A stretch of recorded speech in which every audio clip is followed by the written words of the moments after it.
That's the voice. The voice. What is it about the voice that is so popular with people, even over instruments?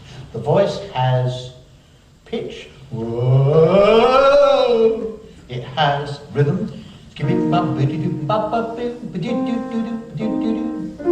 But it also has something that no musical instrument has, and that is the art of language, to be able to make words. And that's what always, I think, puts the voice slightly ahead of in popularity terms.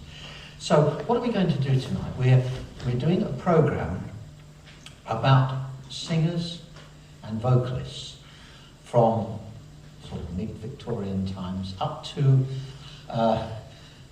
the rock and roll singer and vocalist. What is the difference between a singer and a vocalist? A singer is somebody who uses the voice.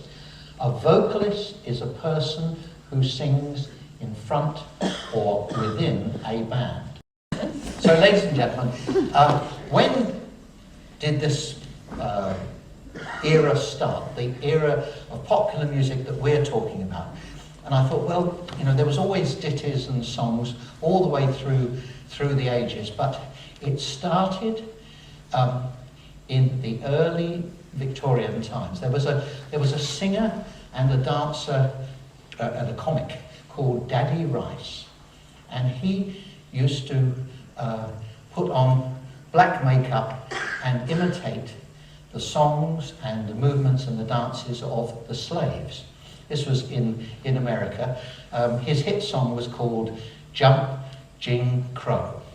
And from that came the Christie minstrels, and you had minstrelsy.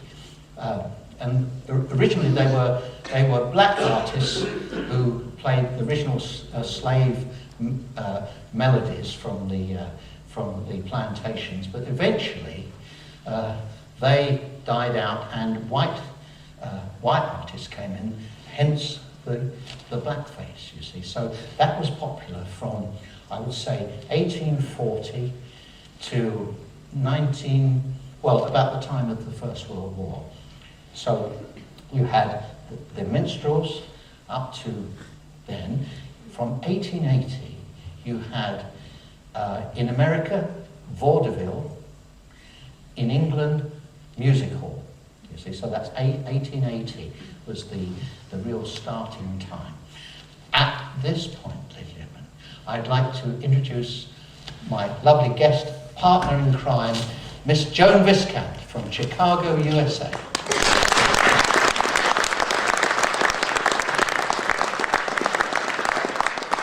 We're going to give you a duet to start with. Should I? Yes? I'm here. Can you hear me? Oh, yes. A duet from about the early years of the century, and the lady who sang it originally was a southerner called Blossom Seeley, and she was of the type that used to really do that. Like this? Yes, that's it. How big was she?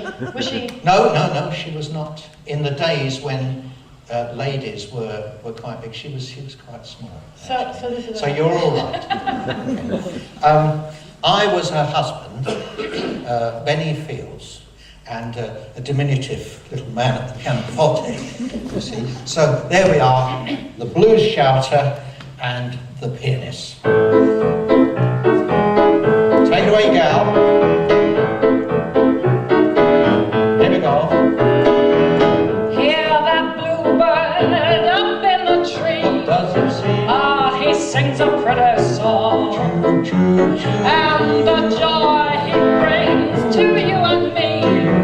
When he sings a pretty song. You'll hear him singing all day long. Goodbye, skies of gray. I'm going home today. I've got no time to run and jump. I'm happy, I just want to shout. Hello there. Hello, Mr. Blue. I've got no time to run and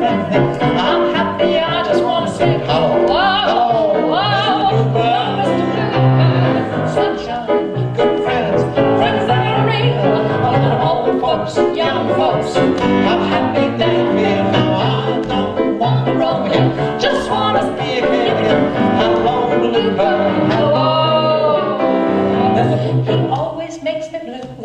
He's got the same thing too. It makes me act just like a jay. Cuckoo bird makes me act this way. And the lucky bird keeps singing in the wildwood. And today I wanna hear something, something snappy. And the red robin comes bob, bob, bob, and along. That's pretty. Bye, bye, bye, blackbird. I wanna follow the swallow back home. Anyway.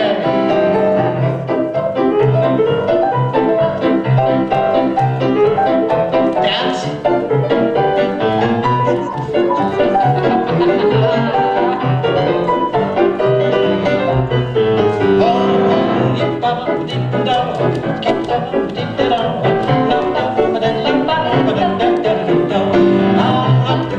Chicago, Chicago.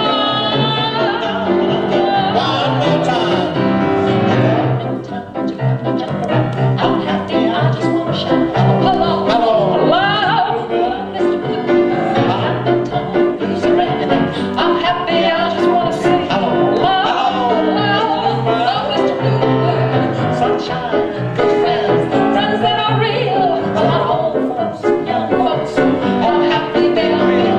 I don't wanna run again, just wanna be a kid again. Hello, Bluebird, hello.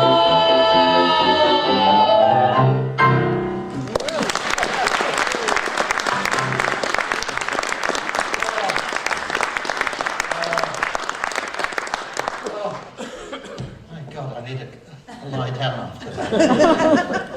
Right, that was vaudeville. Just out of interest, there are many explanations about the origins of the word vaudeville. The one I like is vaudeville to be accepted by the town, because there were a lot of travelling shows, and if they were not good enough, they'd be told to move on. But if they were good, they were accepted into the town, and that's vaudeville. You learn something every day. Good.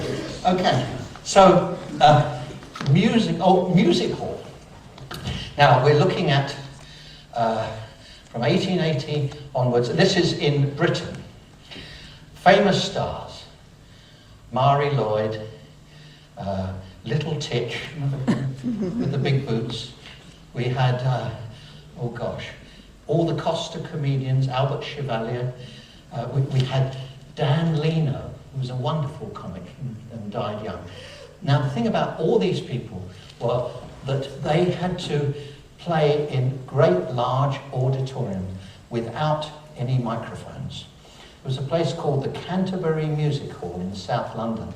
It held 3,000 people. It opened in the 1860s and closed in 1912. And if you didn't sing loud enough, you got the bird or the big hook. So, oh yeah, just talking about Mari Lloyd. Now, Mari Lloyd, she dominated music hall because she was so popular. A comedian from Hoxton in the East End of London. She had 3 husbands, one of which was a music hall singer called Alec Hurley. Now, in the days when everybody belted out without a microphone, Alec Hurley was different. You remember Bud Flanagan?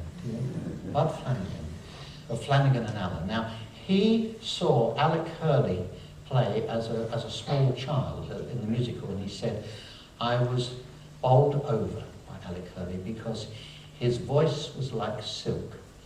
And he said, this is Bud, he said, I wanted to be just like him. And of course, under the arm, see, it's a very relaxed style. So it could be done. You could play to 3,000 people and not strain your voice. Have you ever heard of a lady called Lily Morris? Lily Morris. She was a well-known singer of the sort of, there was Mari Lloyd and there was Lily Morris. She'd been, I think she was born in about the 1880s, and she'd made a name for herself, mainly playing principal boy in pantomime because she had strapping thighs. But well loved. And ladies and gentlemen, I'd like to invite Miss Joan Viskant back to... in a slightly different costume. And Lily Morris. Now, Miss Viskant comes from Chicago, USA, and I'm going to ask her to do the most difficult thing, and that is to sing a song in East London Cockney accent. You see, so are you ready, Joan?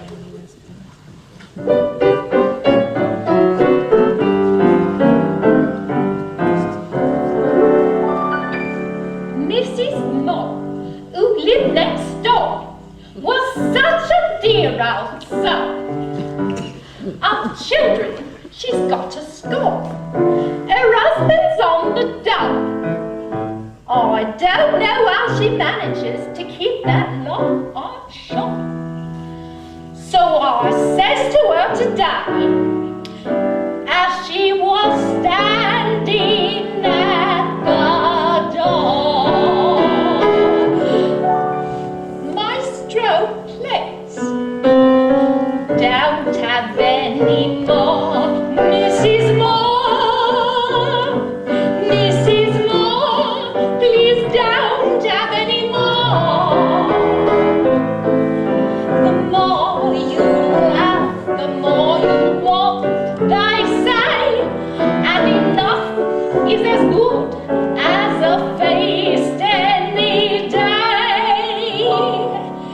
If you have any more, Mrs. Moore, you'll have to rent the house next door. They're all right when they're here, but take my advice, oh dear, don't have any more, Mrs. Moore.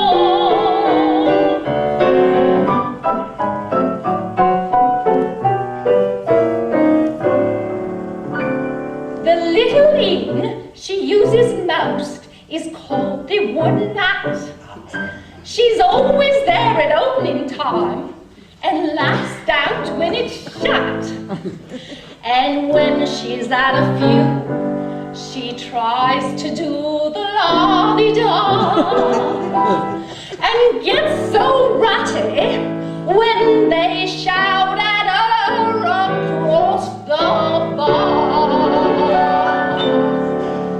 Now, don't have any more, any more, any more, please don't have any more. The more you have, the more you want, they say, enough is as good as a feast any day. If you have any more, many more, you'll never get through your front door. Too many double G's, give the ladies double G's. Don't have any more, Mrs. Moore.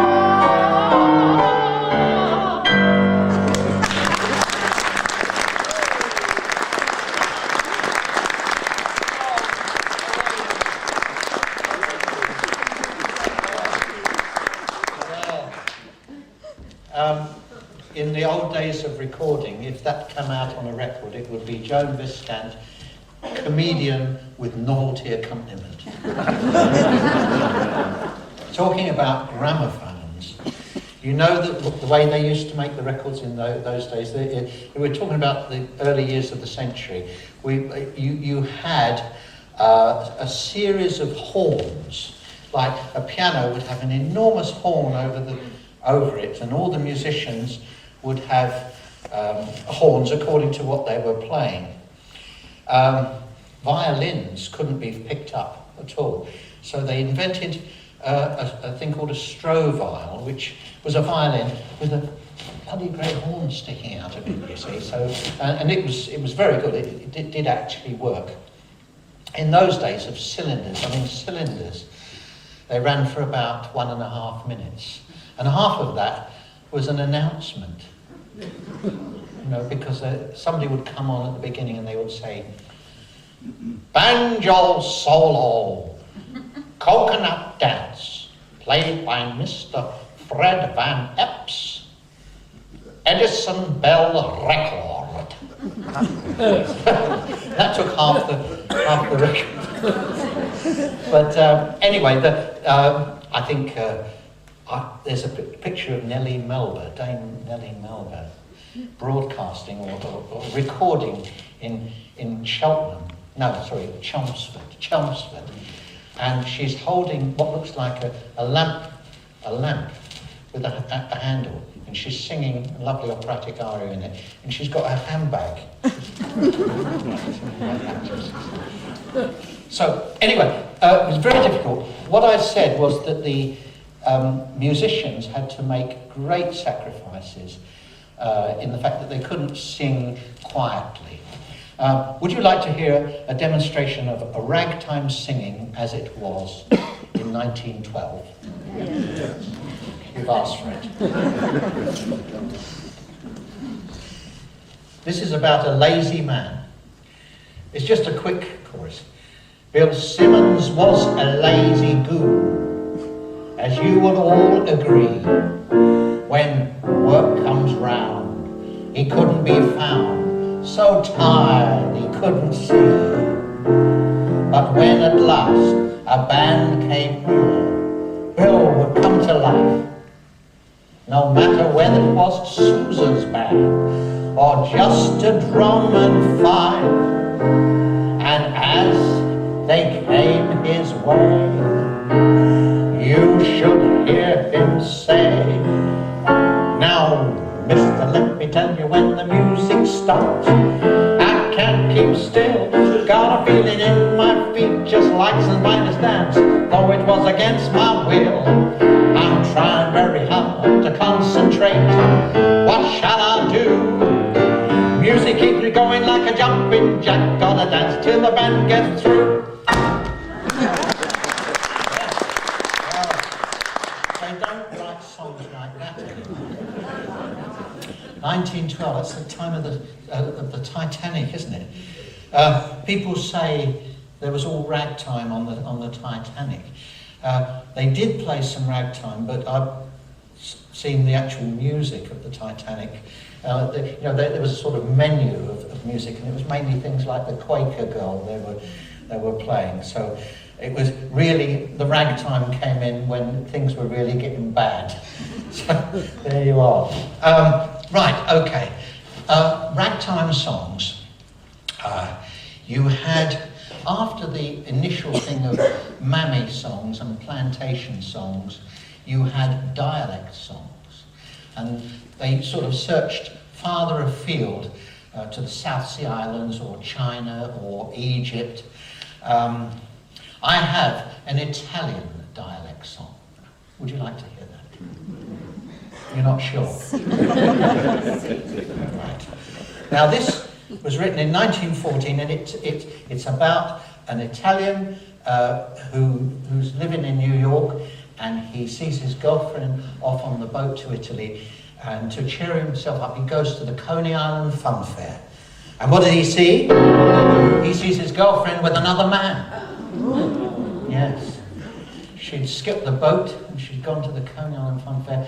And what's more, and I'll do another chord for this, she's doing the hoochie coochie dance. And the Italian man just couldn't make anything of that. So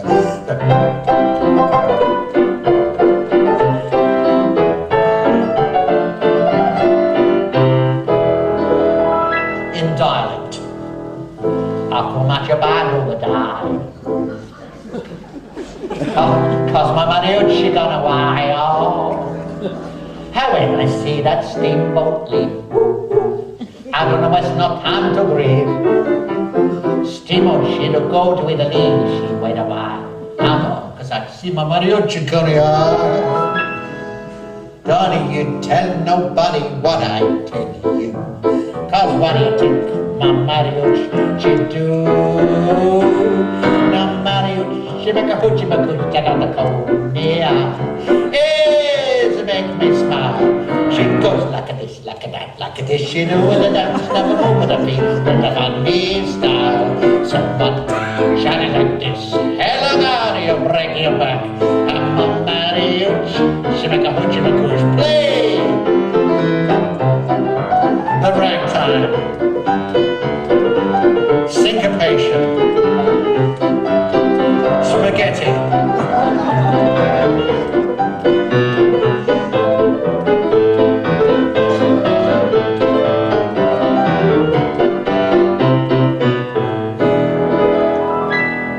Second operator. Under this stage I jump off quick, 'cause that didn't make me sick. I said, mariachi, break my heart in my big eyes. Then somebody chucked a ripe tomato in my face. Mariachi, say you better make a quick skip, or my Tony will break you in two. Now mariachi, make a hoochie macoochie on the corner. Hey, to make me smile. She goes like a this, like a that, like a this. She knows the dance never move her in the Monday style. Someone shouting like this. Hey, look out, you break your back. I'm a mariachi. She make a hoochie macoochie. Oh, baby, now I'm a mariachi. She make a hoochie macoochie.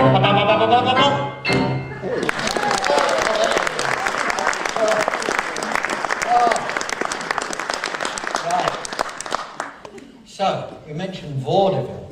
Vaudeville, popular from 1880 onwards, and it sort of merged into the jazz age. There were circuits of theatres, and as an artist you could never stop working. Some vaudeville performers, if they came from Oklahoma, they would sort of work in Oklahoma, Kansas and Missouri, and that would be okay for the whole year. There was enormous amount of ballrooms and theatres. Even the black artists had their own circuit of theatres, the TOBA circuit, which of course the artists nicknamed Tough on Black Asses circuit, and they were very tough. Now, you'll know vaudeville performers because of this way of projecting. Let's see, W.C. Fields, if you hear the way he used to speak, and Al Jolson. Let me see, who else we've got? Oh yes, Eddie Cantor. I mean, Al Jolson was the son of a cantor with marvellous carrying voices. And we had, oh yes, Burns and Allen, yeah, George Burns, who lived over 100. He was an old vaudevillian. And, oh yes, have you ever heard of Ted Lewis? Ted Lewis, he was a clarinet player, master showman, and came in the early jazz age, and he had this voice where he said, and you know, folks, be kind to your mother. You know, those sort of things. He would give you advice about life. And this man, he spoke like that all the time. And one of his band musicians told a story once. He said that he came in to see all his bands smoking marijuana. And the room was thick with smoke. All these jazz musicians, typical. And he came in, he said, boys, what are you doing? Don't you know you'll ruin your lives? It all came, that delivery, it's called vaudeville delivery. It came from the old medicine shows. And that's travelling shows, tent shows. And you'd have Dr. Spock's patented elixir. And it was the man who advertised that. And Fairground, they were called Fairground Barkers, you see. So that was the style. W.C. Fields was typical, you know, said, "Why, certainly," you know, and that carried everywhere. So you had all these vaudevillians. A person that comes to mind was the great Sophie Tucker. Where are you? There we are. With a change of costume. Do I look like Sophie? About 30 stone lighter. Because I've eaten all week. I'll tell you what's happening. Your pearls are rattling against your microphone. So you'll have to put them in your mouth. Or over the back. That's better. So tell us about Sophie Tucker. What do you know about Sophie? Well, Sophie liked to give good advice. Did she? Yes. For example, ladies, you know, up until the age of 18, a girl needs good parents. From 18 to the age of 35, a girl needs good looks. And from the age of 35 to 50, a girl needs a good personality. From the age of 50 onwards, a girl needs good cash. And I've been poor and I've been rich, but rich is better. So what's with the handkerchief? Well, everybody needed a prop, you know. And in those days, it just gave her something to do. She had a focus, you see. And now you have a focus too. Follow. See, it works. So Sophie was called the Red Hot Mama, and was popular until she died. I mean, she was. Then not famous. so popular. What else? So we're sort of like in the late teens now, the end of the ragtime era, and we're coming into the early jazz era, about 1920. Now, something happened in 1920, and that was a craze, commercial craze for the blues. Now, blues had been written down for the first time in 1914 by a composer called W.C. Handy. And this sort of spread to New York, and the early jazz bands used to do quite a lot of blues. Anyway, imagine this red hot mama tradition of the lady vocalist with a small band. There was a singer called Mae Smith, and she sang a song called the Harlem Blues, and it sold nothing. So they changed it to the Crazy Blues, and it sold 1 million. But it wasn't to white people, it was to the black population. They took blues to their hearts. And there were various people. You may have heard of Ethel Waters, lovely singer, who went on to great fame, and 5 Smith girls, all called Smith, no relation to each other. Yeah? There was Mamie, who was about 20 stone. There was Clara, 15.5 stone. Laura and Trixie, and the Empress of the Blues herself, Bessie Smith. Now, Bessie was from the deep south, and you're going to demonstrate a bit of Bessie to us. Absolutely. I don't think I need this anymore. Bessie had a foul mouth. Do I have to demonstrate that? No, you don't. So, here we go with Give Me a Pigfoot.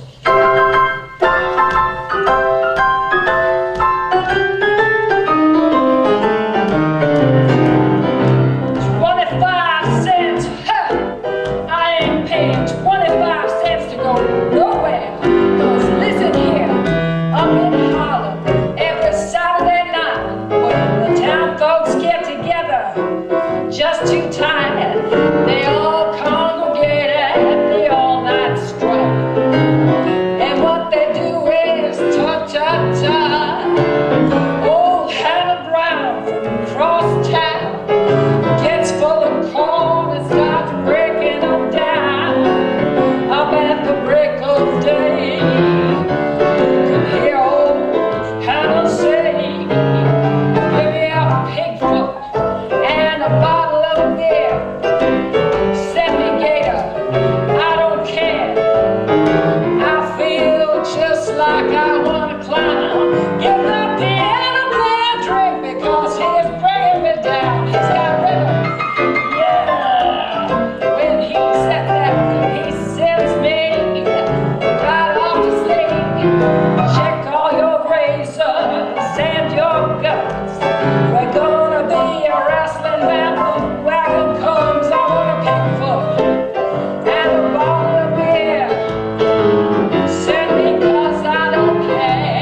now. Give the piano player a drink because he's bringing me down.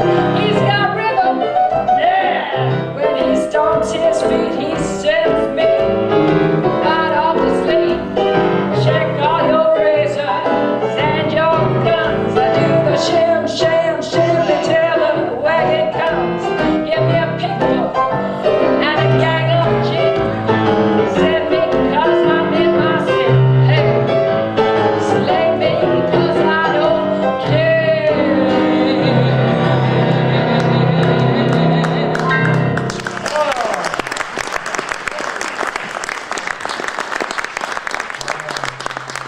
I'll be right back.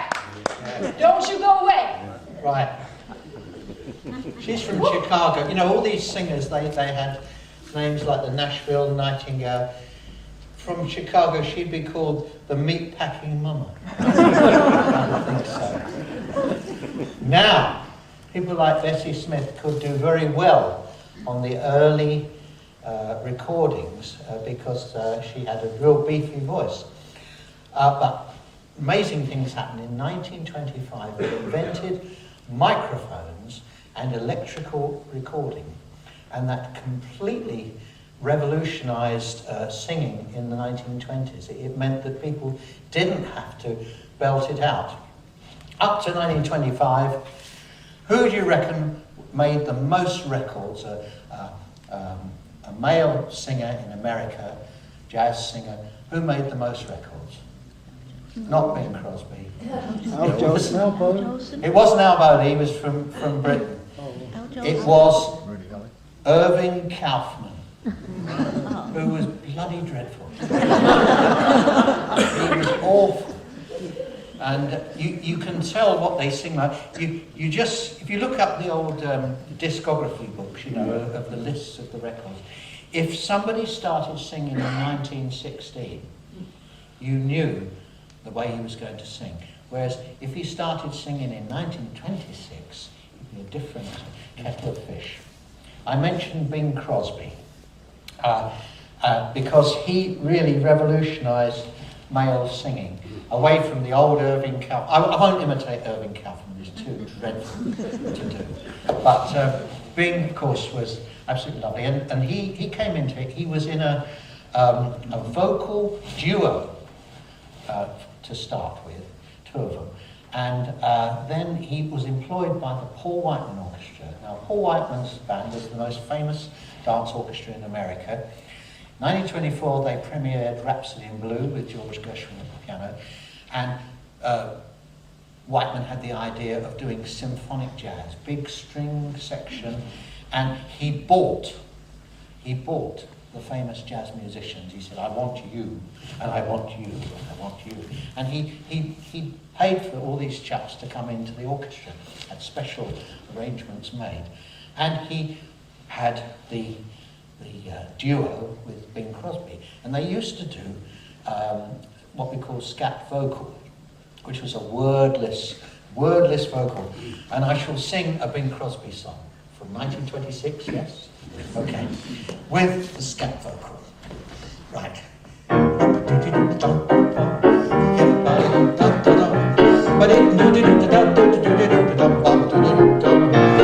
Sun goes down, tide goes out, people gather round and they all begin to shout.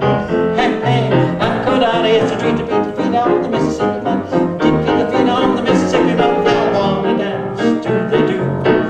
Lordy, I'm telling you, they don't need no band. Time clapping their hands, just as happy as a cow, chewing on the cud when the people feed the feet on the Mississippi man. Lordy, how they play, really sway, eating bop bop, how do you do boy, it really kills me, really thrills me, when you do, take it away, boy.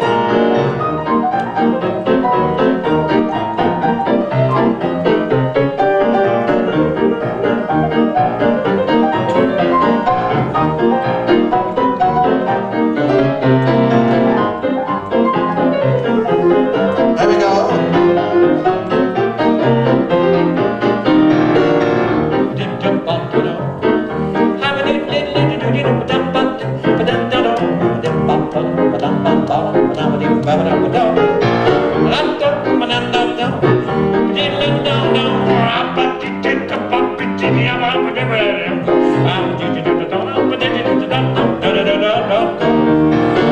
goes down, tide goes out. People gather round and they all begin to shout. Hey, hey, I'm caught eyes. Treat the beat on the Mississippi Mud. Treat the beat on the Mississippi Mud. Now, what a dance do they do? Lordy, I'm telling you, they don't need no band. They give time a clap in their hands. Just as happy as a cow. Chewing on the cup and the people beat the feet. People beat the feet. People beat the feet on the Mississippi Mud. Mississippi Mud. That's jazz.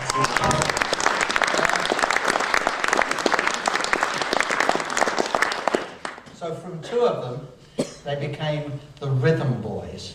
And that's how Bing started, and he was singing with the most famous band, Paul Whiteman. So you had a crop of girl singers coming into music who had light voices. You had Ruth Etting. Now Ruth Etting was a Hollywood film called Love Me or Leave Me, was made with Doris Day playing Ruth Etting. He was beaten up a lot by her gangster boyfriend, James Cagney, of course. And you had Annette Hanshaw, very sweet. And you had Helen Kane. Have you heard of Helen Kane? Yeah. Well, Helen Kane was not exactly, but she was the voice of Betty Boop, the cartoon. So, ladies and gentlemen, here she is once more to give us a rendition. I brought my lunch. Of Helen Kane's style. So, what do you know about Helen Kane? She was very petite, and she had a great figure. Did she? No? That all? No, she was fat. She was huge. Yeah, right, okay.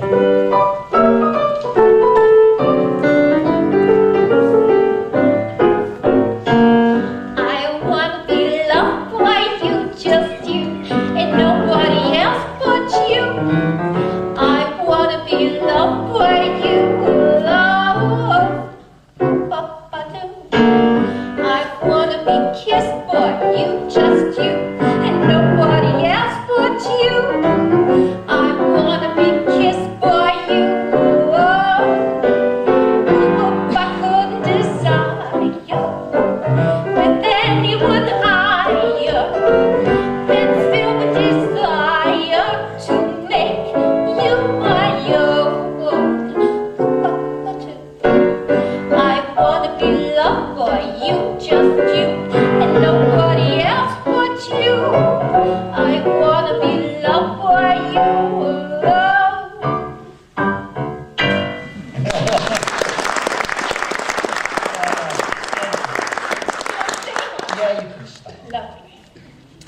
So Bing Crosby, the Wall Street crash had a lot to answer for, because in 1929 everything went pear-shaped, and Paul Whiteman had to make a lot of cuts in his orchestra. So he cut down half the violins, and who got paid the worst in the band? The singers. So the poor old rhythm boys... Changed. No, the poor old rhythm boys had to go, you see. So they split up, and Bing found himself singing with a band called Gus Arnheim's Coconut Grove Orchestra. And the thing about that was the Coconut Grove in a big hotel in Los Angeles. And what was amazing is that from the late 20s, all these dance orchestras, they had a microphone above the band, and they would do broadcasts. And this is what happened. Bing singing on his own broadcasts with Gus Arnheim, and they realised what a beautiful voice he had. And the old, you came to me from out of nowhere, you see, and all the ladies swooned, you see. But it was radio. It was radio that made Bing Crosby, and of course he went on to great fame. In the early days, he was a bit of a naughty boy. because he used to smoke me on drugs, and he was not, he was known to have a drink. And he was busted in a car park once in Los Angeles. It never happens anymore, does it? No, not that sort of stuff, you see. And he married a singer, an actress called Dixie Lee, and Dixie straightened him out. She got him off the bottle and away from smoking things, and of course the rest is history. I'm very lucky to say that I actually worked with Bing Crosby. Yeah, in 1976, that shows you how old I am. 1976, I was on an album with him in London. He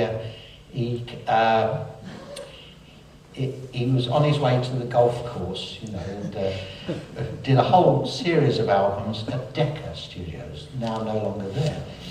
And we had a big orchestra, and the album was all songs that Bing had never sung before. Like, he'd never sung As Time Goes By. He'd never sung that old Black Magic. He'd never sung Nevertheless I'm in Love With You, you see. So this was a whole album of pieces that he'd missed somehow when you think of the songs that Bing Crosby had sung. Now the producer was an amazing man, because he was a real student of the early days when Bing, before he was a crooner, when he was working with Paul Whiteman, when all the jazzers were in the orchestra. So he said to us, he said, look, when he comes in, I want you to play a jazz piece by Bix Beiderbecke. Now, he was in the Whiteman band, a big friend of Bing Crosby. He said, play the Davenport Blues by Bix Beiderbecke, and we'll turn up all the microphones and we'll see what Bing has to say, because he didn't say very much about those early days. So, you've heard of Kenny Baker? Kenny Baker, wonderful trumpet player.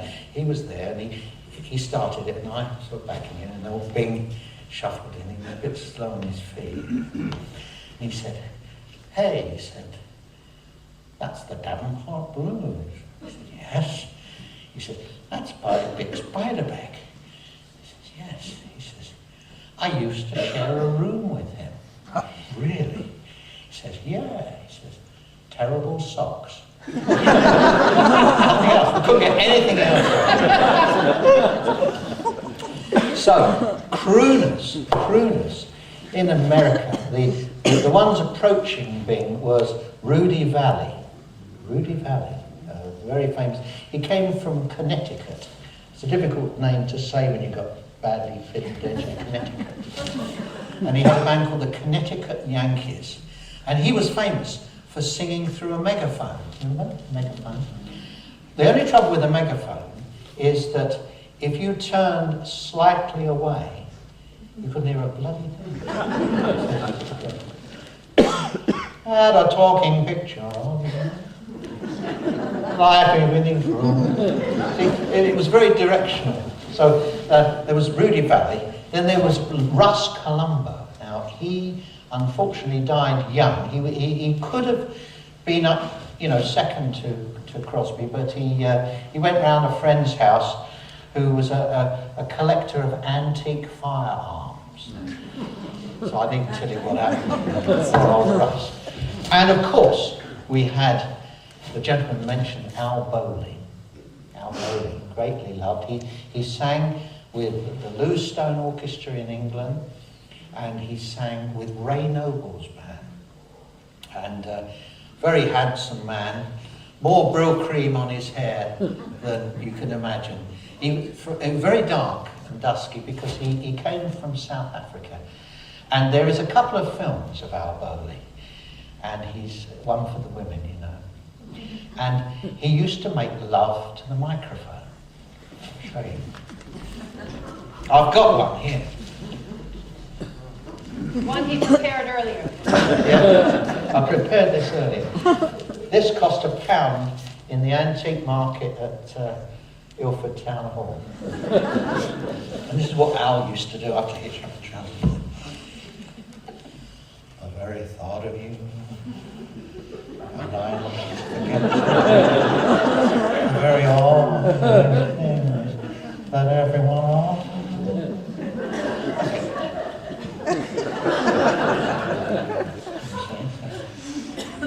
Unfortunately,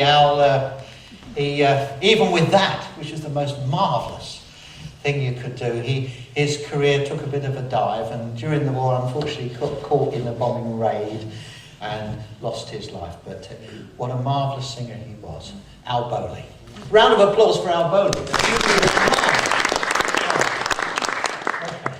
So, the 20s moved slowly into the 1930s, and you had a different brand of singing. You had, as far as dance music and jazz was concerned, a different attitude to it.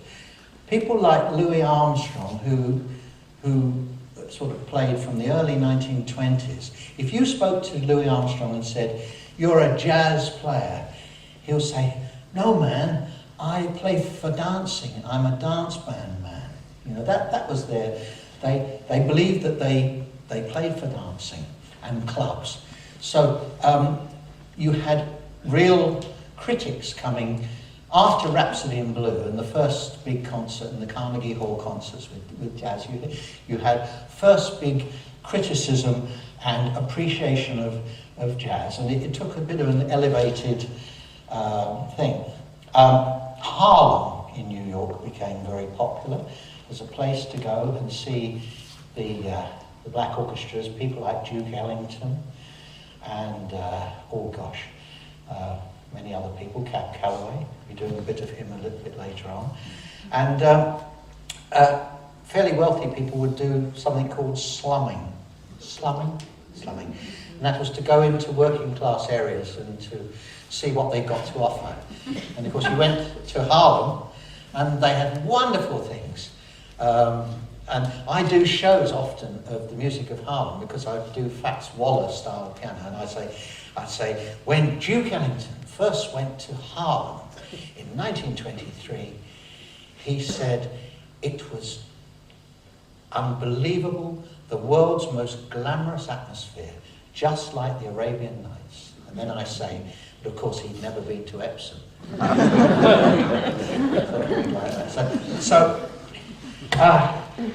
Billie Holiday was the next one. Billie Holiday. Wait. No. Billie used to wear these long gloves. Does anyone know why? Besides it being very fashionable. Injections. That's right. Yeah. She did too many drugs and liked to cover that up. Okay.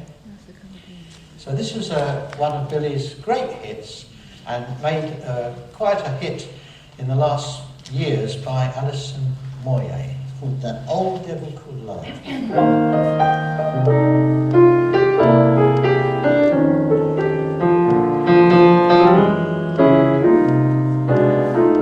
It's that old devil called love again.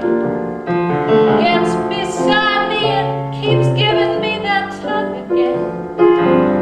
Putting rain in my eyes, tears in my heart, rocks in my bed.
Billie Holiday was very influenced by Louis Armstrong. You have a lot of the timing of Louis Armstrong.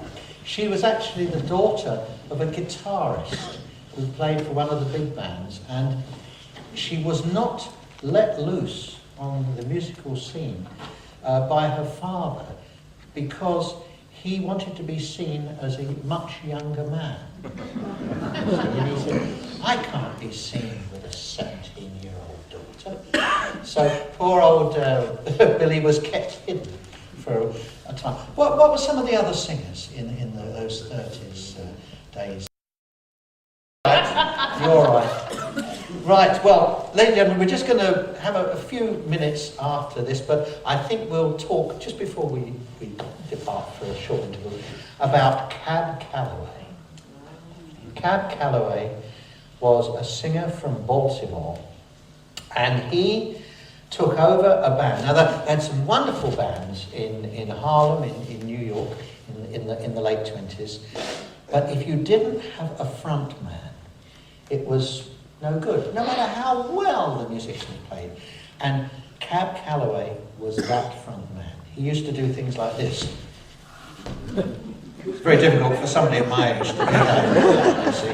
And he had tails, and he'd go round and round, and the tails would go like that. He didn't have short hair, he had long hair with about, I think he borrowed Al Bowley's hair oil, because he would go splot like that, you see. And he'd go, "Wah!"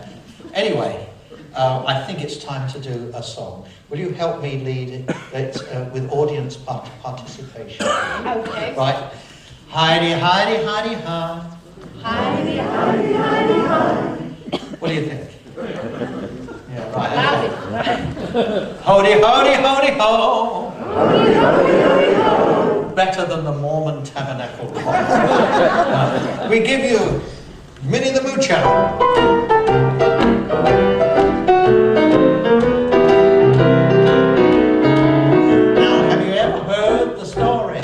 Minnie the Moocher, she was a low-down hoochie coocher. She was the roughest, toughest, frail, but Minnie had a heart as big as a whale. Heidi, Heidi, Heidi, hi. Heidi, Heidi, Heidi, hi. Hody, hody, hody, ho. Hody, hody, hody, ho. Heedy, heedy, heedy, hee. Hody, hody, hody, ho. Hody, hody, hody, ho. Now Minnie had a bloke. His name was Smokey. She loved him though he was cokey. He took her down to Chinatown and taught her how to kick the gong around. Heidi, Heidi, Heidi, hi.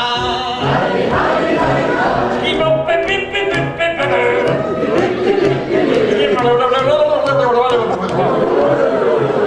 Very good, very good. Now Minnie had a friend. He was the king of Sweden, gave her everything that she was needing.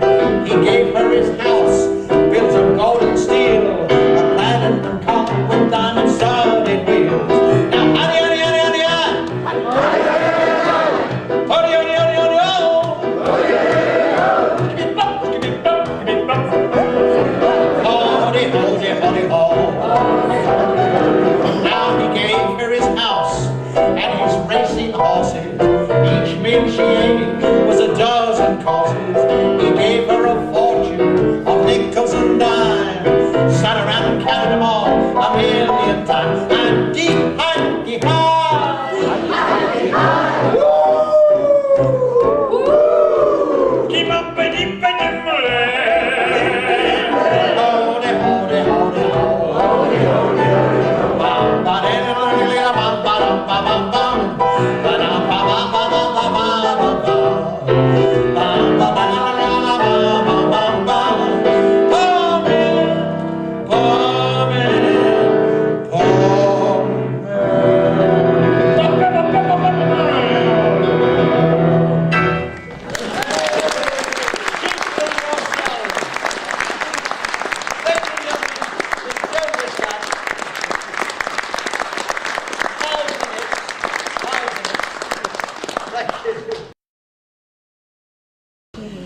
Harlem was a very popular place.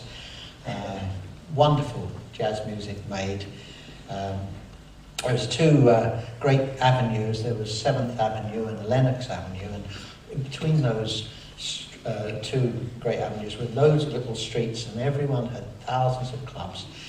You had the larger venues like the Cotton Club and Small's Paradise, and you had the Savoy Ballroom.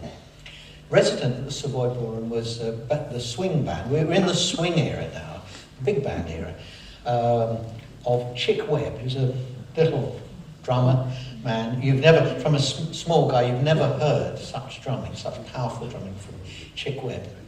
He saw a young singer, age 16, win a talent competition. I think it was at the Harlem Opera House. And he employed her. Her name was Ella Fitzgerald. And she embodies that swing style of singing, the jazzy style of singing swing. And she changed her style over the years, and the glorious songbooks of the 1950s can't be equaled. So, but we're back in 1937. When she just started. Yeah. Now it says here, we're going to recreate Ella Fitzgerald with the ink spots. And I've got to be the ink spots. I'll be one of them. Is that the right tempo? Yeah.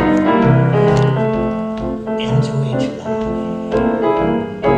some rain was falling, but too much is falling in mine. Now into each heart, a tear must fall. But someday the sun is gonna shine. Honey baby, honey pie. Some folks lose the blues in their hearts. But when I think of you, baby,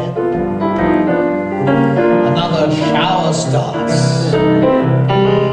Into each life, a little rain must fall. But too much now is falling in mine. Now, Miss Ella. Into each life some rain must fall, but too much is falling in mine.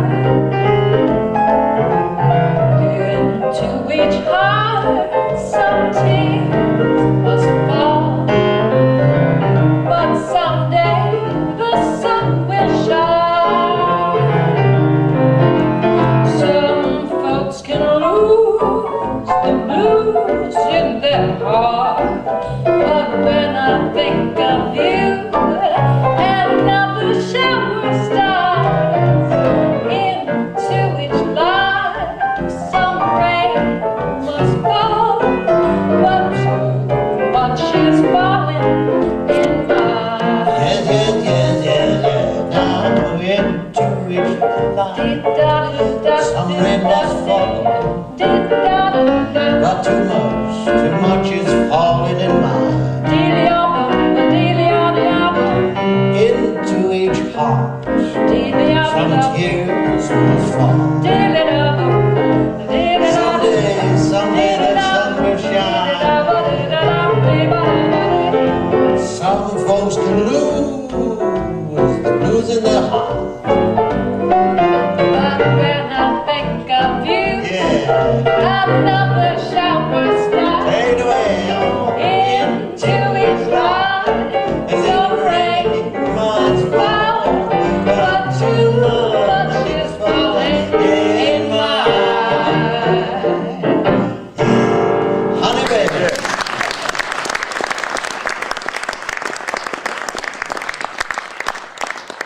I met and worked with Bing Crosby, who thought I was quite good actually. He said, you're not bad for a beginner. And I said, well, you're not bad for an Oldham. No, it was very nice to work with Oldham. But you knew and met Ella Fitzgerald, didn't I you? was very lucky.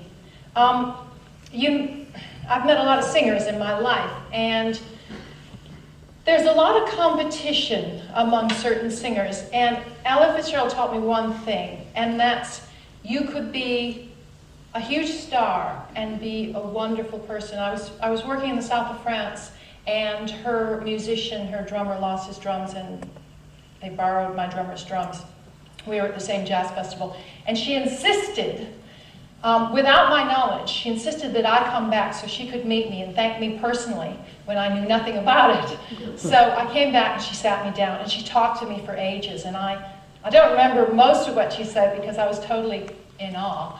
But I do remember she said, now, you are going to have to let me come backstage to see you, and you're going to have to let me stay here for a while so I can talk to you as well. And I thought, oh yes, Ella, anytime you want. She was a lovely, lovely lady, and she carried that on through her whole life and her whole career. She supported lots of charities as well. She was a wonderful lady. She told you of her influences, didn't she, in those Yes. early days? Martha Ray was a great influence on her. Do you remember Martha Ray? Yeah. She's well known as a comedian, but she could sing, she could swing, she was wonderful.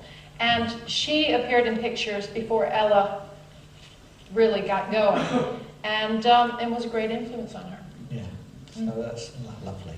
And Ella Fitzgerald, isn't it? Vocalists in Europe, it says here, vocalists in Europe in the 1930s. In England, especially on the radio, everything was totally destroyed as far as swing and rhythm were concerned because of a man called John Reith, Lord Reith, strict Presbyterian who hated Americanisms and did very much to stop the lady singers with all the dance orchestras. They all had to sing in the Queen's English. And it applied also to men singers. Now, you remember Henry Hall and his dance orchestra. This is a case in point. A Reith, approved singer was the man who sang with Henry Hall, a man called Val Rosing. And the thing about him was that he sang in cut glass English. And you'll know the record because he was the one who sang the Teddy Bear's Picnic. And if you remember it, if you go down in the woods today, bloody dreadful. Thank you, Lord Reith. Thank you, Lord Reith. And we had Jessie Matthews, of course, wonderful Jessie Matthews. Again, she sang in the Queen's English, but amazing, she was quite a girl, young Jessie.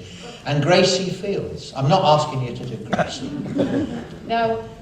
But Gracie Fields, a wonderful range. You know, she could be right up there.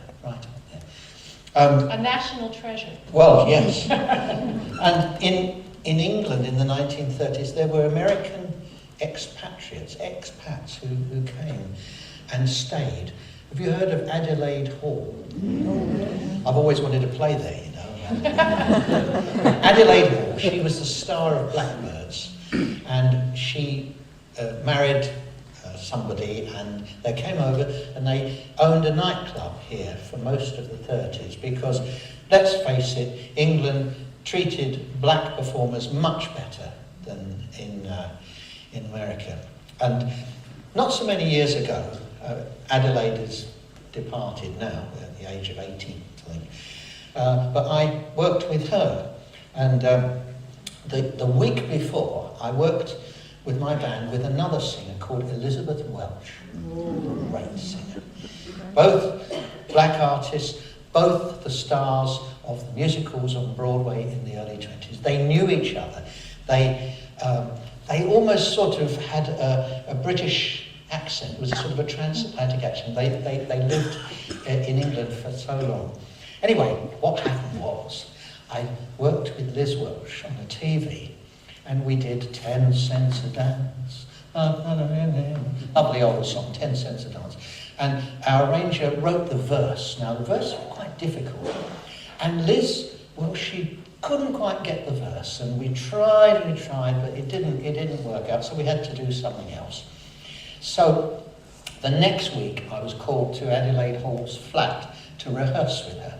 And I was humouring her a little bit. And I said, Addie, I said, we worked with a dear friend of yours last week. Who? She said. I said, well, Liz Welsh. Oh, dear Liz, what a wonderful artiste. We were in the Blackbird's Review together, you know. Oh, we go back, more years than we know. A dear friend, and what an artiste. She said, what did she do? I said, well, we tried 10 cents a dance, and quite frankly, we had a little bit of trouble on the verse with Liz, and she didn't quite make it. She says, well, quite frankly, darling, she says, Liz Welsh has never been a professional.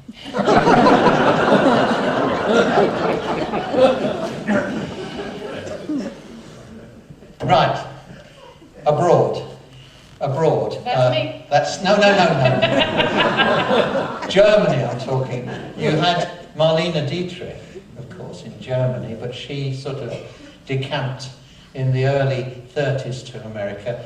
Her place was taken as Hitler's favourite singer by Zara Leander. Great thing. So they were the darlings of Germany. Just out of interest, did you know that at the very beginning of the Nazi time, they put a complete ban on all Jewish composed music, like Benny Goodman or things like that, and anybody like Duke Ellington, black music. And that ban lasted, but not for very long. You would I don't suppose they told Hitler, but Goebbels had a sneaky liking for swing music, and he relaxed the ban. And eventually, by the middle of the war, 1943, you looked in the musical papers in Berlin, and there's records by Duke Ellington, Jimmy Lunsford, Fats Waller. They had no idea that Fats Waller was a black musician. Anyway, so morale was more important.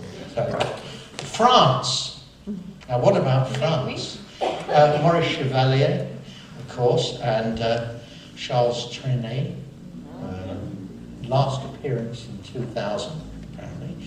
And a person I'm very fond of, Jean Sablon, okay? And, of course, Piaf, which is really hitting the news. What can you tell us about Edith Piaf? Well, the difference between Piaf and a lot of the music hall performers was that she came from the streets, and her style was basically, she never stopped begging for money. She never stopped begging for love. And it was a very dramatic style. And it came from the heart. And she basically wanted your approval all the time. So it was totally different than the boulevardier, the very gay, happy singers. It was always very dramatic. Yes, but so I won't do her. We're going to play a song that was done in America and England under the title "Life Is a Song," but the singer Jean Sablon recorded it, and he had that wonderful French guitarist Django Reinhardt, gypsy guitarist, to back him. And Joan is going to sing this in the French. I'm sorry to say that Django Reinhardt won't be with us because he's been caught on the M25.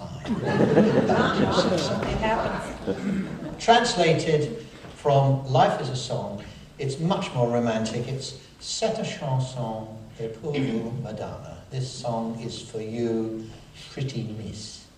Okay?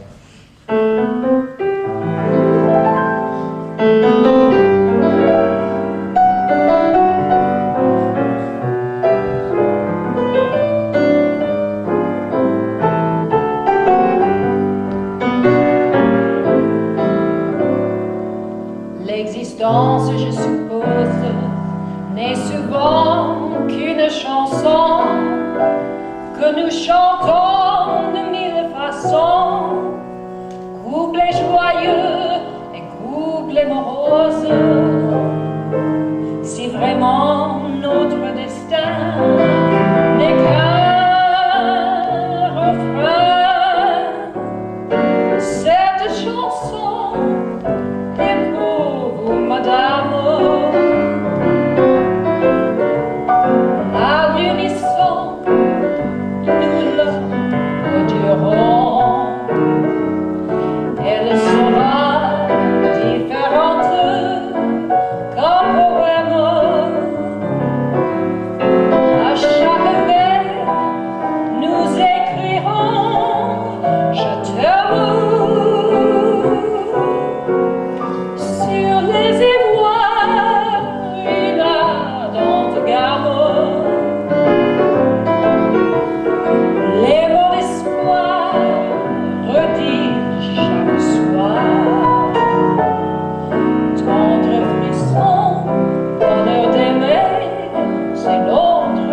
early days. Of course, Judy Garland.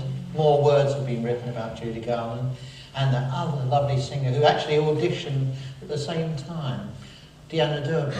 Deanna Durbin, lovely, lovely singer, who gave up at the height of her fame.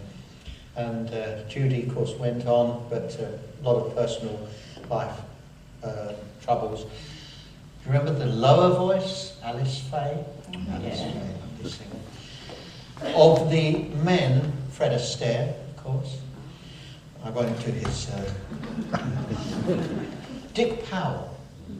Dick Powell was in all the Gold Diggers songs, Gold Diggers films, and the thing about Dick Powell, he had a marvellous tenor voice, but you put him up against Fred Astaire and the others, he hadn't quite got rhythm. He wasn't a jazzy singer, but that really didn't matter because he had such a lovely voice. Do you remember Dennis Morgan? Dennis Morgan, lovely singer. Didn't, he went into straight singing. And Alan Jones, the Donkey Serenade. And looking at the list of people, you had Mae West. Now, Mae West, she was one who started singing around 1960. And she wrote all her stuff, didn't she, Mae West? Clever lady. Yes. And who did she play in all her films? She played sort of Diamond Lil and experienced ladies. Does that mean I have to be an experienced lady for this next one? Just for the 3 minutes. I'll do my best. Okay.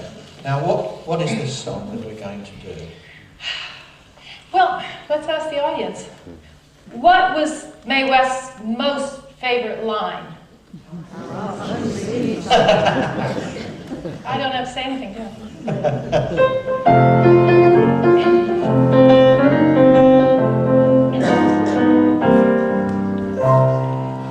I believe that everyone in life should have a mission. Making people happy is the height of my ambition. When I get them happy, well, they stay in that condition. 'Cause I have a system all my own. I got a lot of what I got. And what I've got so mine. And I assure you I can cure you when you're feeling blue. Come up and see me sometime. I will. I'm always in. Heaps plenty gin. I'm ready, rain or shine. I bet you'll be in a different mood before I'm I'd say. Come up and see me sometime.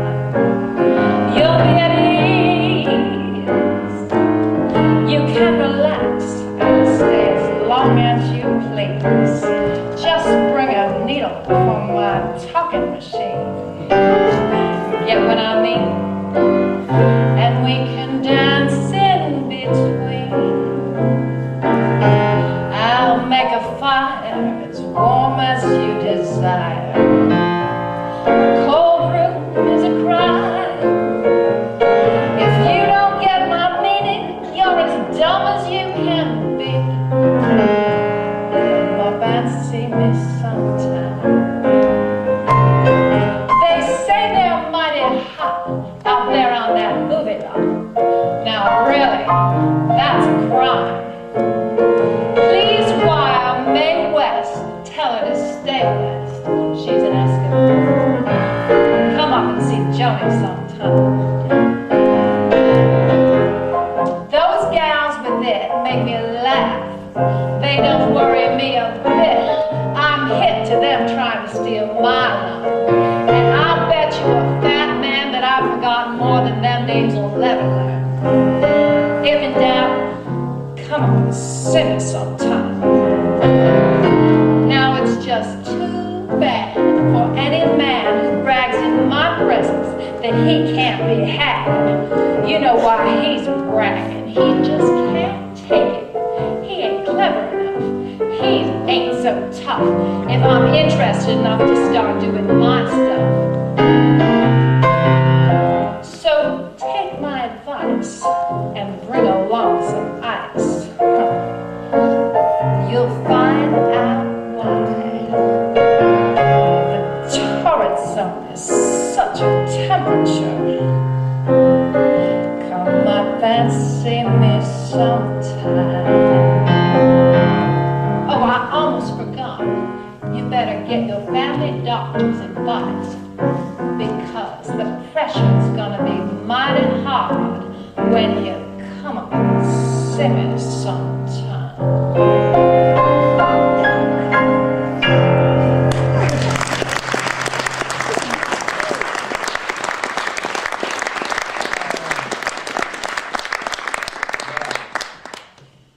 1942 was a film called The Birth of the Blues, and Bing Crosby starred in it. He was a very established star by 1942. Another young lady coming up, the lovely Mary Martin. Mary Martin, who went on to star in South Pacific, and I think she was JR's mum. JR's mum. Barry Hageman's That's how I mum. knew her anyway. Yeah. So we're going to recreate for you a very short duet. I shall be Bing Crosby, the best thing I can do, and Joan will be Mary Martin. Now, she didn't move around an awful lot, did she, Mary? Thank God for that. All right, so this is the lovely... It takes place in this film about how jazz came up to Chicago in 1915, and they're singing an old ragtime song, and then suddenly the audience really took on the rhythm, you see, and that's the story. So this is an old song called Wait Till the Sun Shines, Nellie.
She not only knew Ella Fitzgerald, but she actually... Tell him, I'm too embarrassed. Oh, wait, first, can I just tell the story about this? About Nellie, you forgot. Oh, did I? Well, I was in America yes. On New Year's Eve, and apparently it's a tradition that the Wall Street Stock Exchange every year sings Wait Till the Sun Shines, Nellie. And it doesn't work. But they do every single year. So if you sang this song in America, they'd all know it. Oh, right. There you go. Okay, right. You learn something every day. Absolutely. Now, shall I tell my Tell him. Well, yeah. Well, I was very, very lucky. I was invited to lunch one day, and it was in France. And I wasn't told who was going to be there and everything. I went and I sat down. And who should be cooking but Frank Sinatra. And he made lunch, which was rather delicious, actually, Italian. And he sat down next to me, and he had the bluest eyes. And not blue like the normal kind of blue. In fact, it was a little bit strange because it was blue like the really pale Chinese dishes that you see. It was a really strange color blue, but absolutely amazing. And I was staring at him, and he ignored me most of the lunch. But later on, many years later, I sat down at a dinner, and he was sitting across from me. And he used to drink at least a bottle of whiskey before lunch, maybe even breakfast. So he was very unpredictable at the time, really wasn't a very happy bunny. So nobody wanted me to talk to him, and they positioned people next to him who they thought would be very charming and keep him talking and everything. And at one point, I just had to ask, because I'd read something in the paper, and I said, excuse me, I'm a musician, and I read that you did Lengths Underwater, and he suddenly woke up, and he was so happy, and everyone was furious because for the next 10 minutes, all he did was talk about breathing. He said he could do circular breathing. I don't think that's possible because instrumentalists do it by kind of storing air in their cheeks, but I never saw him with his cheeks puffed out. But you weren't going to kind of argue with Frank Sinatra, so he talked on and on and on. And the thing was about Frank Sinatra is that he admired musicians immensely, and he felt at home with musicians. And I think that's probably the only people he really felt at home with. So that's my Frank Sinatra story. Ladies and gentlemen, we're going to conclude with... We're going to conclude, yes. We're going to conclude with one of the lovely duets. You'll know it.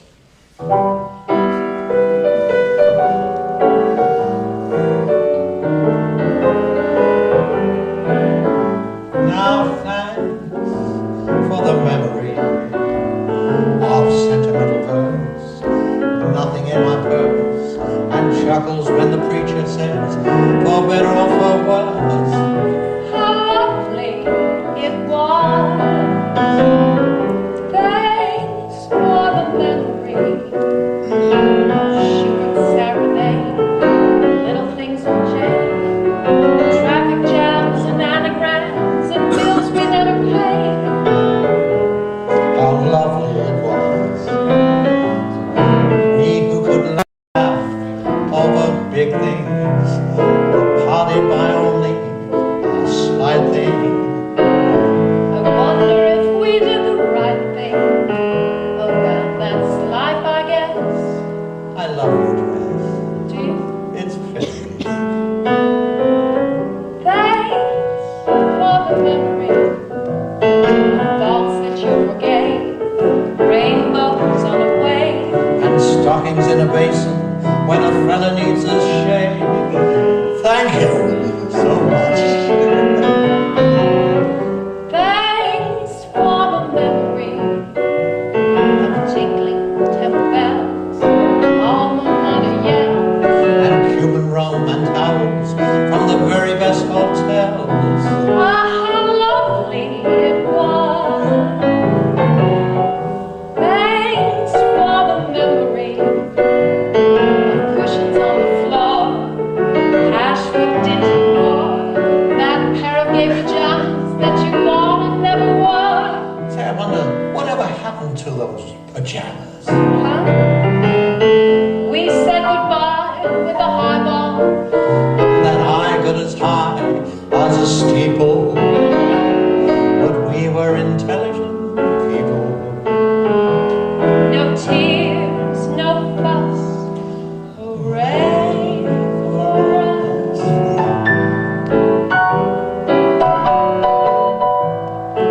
Strictly entre nous, darling, how are you? And how are all those little things that never did come true? Awfully glad I met you. Cheerio and toodle